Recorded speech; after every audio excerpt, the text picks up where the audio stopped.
Hello everyone, I'm Cupid and welcome to my corner of the internet. Today I'll be talking about what's happening recently with trans people.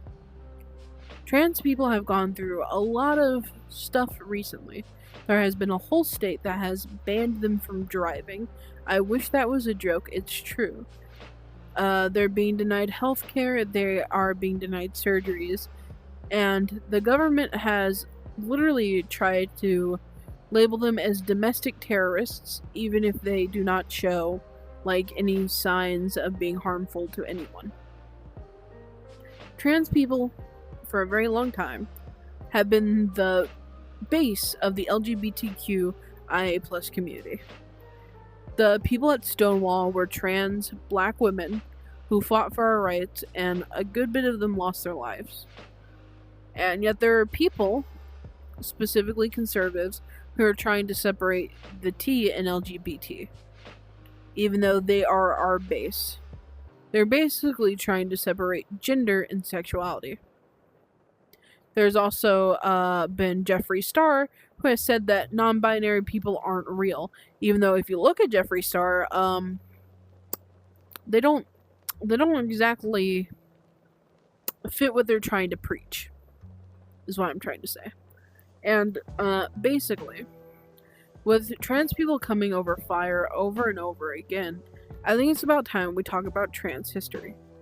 Now, trans people have existed for probably since the dawn of time, considering in a lot of cultures there has been a third spirit, and it's usually someone who is intersex and or trans. And trans people have actually also shown to be in pirate times. Majority of the time women would dress up as men and become pirates, but a lot of them stayed in that lifestyle even after they were done with the ship. You should look that up, it's actually a very nice documentary. And a lot of people also want to argue, I've had a few people argue that intersex people don't exist. Intersex people are people who are both with female and male body parts, usually mixed up. And just like snowflakes, no two of them are exactly the same. There is a word called hermaphrodite. A hermaphrodite is someone with male and female genitalia, and both of them work fully, so they could get pregnant or make others pregnant. It is extremely rare for an intersex person to have such parts, and referring to them as hermaphrodite is literally wrong and also seen as a belittling word. A lot of people in the past who have used the word hermaphrodite is usually to demean or dehumanize someone, to make them seem, obviously, less human. As someone who is gender fluid myself, I used to identify as trans until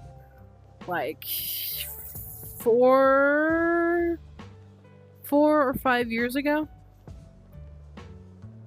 And that's because I did not love my body. I have lost weight, I have gained weight, which I need to lose weight again because what I'm at now is definitely not healthy. I have been to therapy and I have been to 2 mental hospitals. My mother had tried to explain to me that because of how I described myself, I was not trans.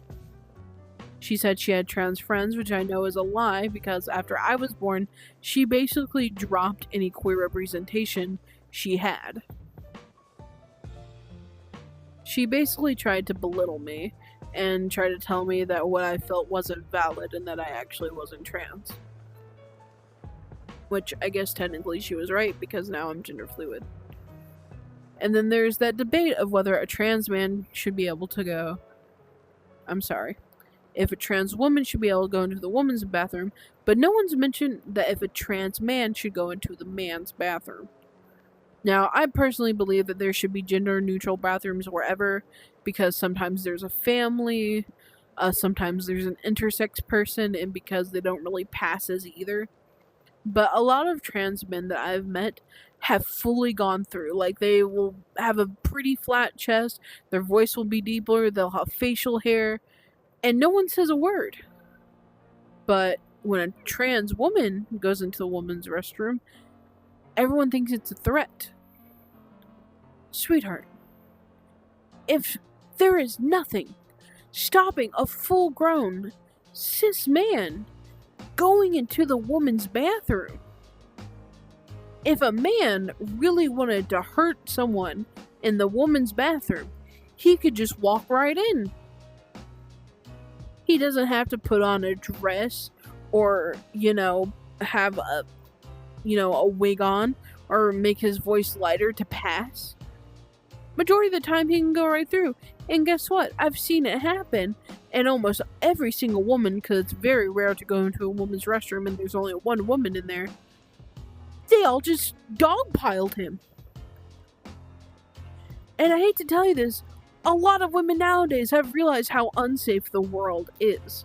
They have tasers on them, they have pepper spray, they got weapons on them. If a man really wanted to try it, he could. And guess what? He'd probably get kicked in the balls.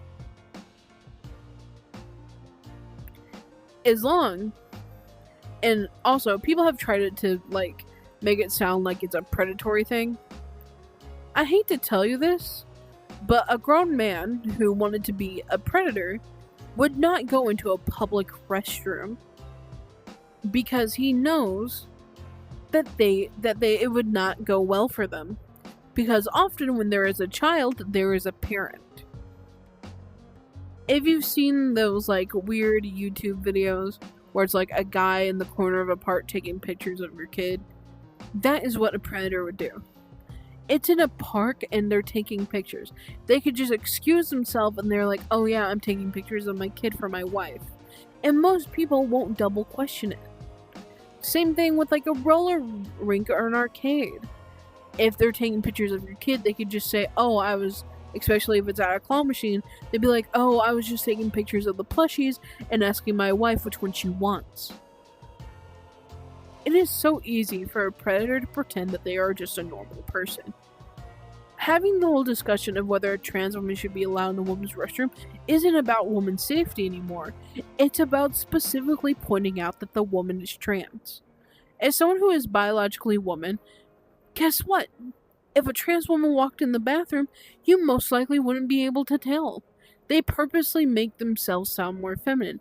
They'll have really long hair. They'll have makeup on. They'll have high heels. They'll have a skirt on or a dress. Majority of the time, you cannot tell. Just like you can't tell with trans men.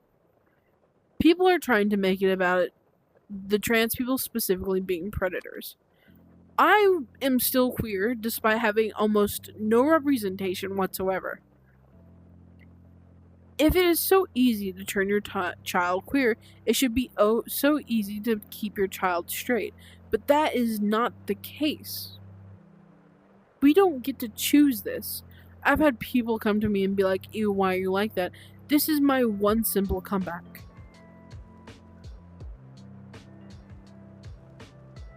I don't choose this. If I had a choice, I would rather be cis and straight. Things would be so much easier for me. But I'm not. I have tried to be. It's just not who I am. You can't force someone into a box when the box is clearly folding in on itself or is so full that it looks like it's about to pop open. Queer people have existed since the dawn of time. We are in texts. We are in books. We are in paintings. We are in fossils. Because there have been bones that have uncovered of two men hugging each other. But people are erasing us. Like we never existed. We are still human beings and we deserve to find the person who is right for us. We deserve our sunshine. And we will continue to look for it. It doesn't matter who you are. It doesn't matter what power you hold. Even if you eradicated all of us, there would still be one that would eventually pop up. You cannot help it. And it's okay. It's okay to find community in others. Thank you for listening to me ramble.